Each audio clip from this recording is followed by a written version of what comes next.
Oh my god. Oh. Oh. Paramasivan கழுத்துல இருந்து snake கேட்டுச்சான் கருணனை பார்த்து கபாரிக்கும். கருணன் சொன்னிச்சான், நீ இருக்கிற இருந்தா எல்லாம் ஃபைன்ரா மாப்பிள்ள அப்படின்னு. இதே மாதிரி தான் மனுஷன்ட வாழ்க்கை. எங்கெங்க என்னென்ன எப்படி எப்படி இருக்கணும்ன்றது மனுஷனுக்கு புரிஞ்சிருக்கணும். ஆறறிவு நம்மளுக்கு படைச்சிருக்கான் தானே.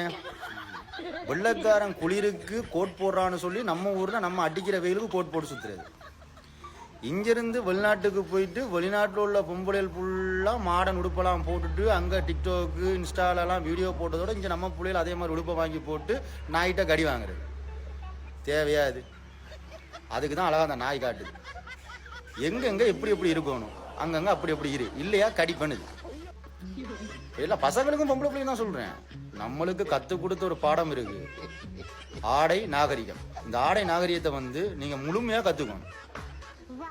தமிழனுக்குன்னு ஒரு ஆடை நாகரிகம் இருக்கு. கேட்டா சொல்லுங்க, இது எங்கட சுதந்திரம், இது எங்கட ஃப்ரீடம். ஃப்ரீடம்னு இப்படிதான் நாய் கடிக்கும். அதுக்கப்புறமா நாய் கடிச்சு சொல்லி கத்தக்கூடாது.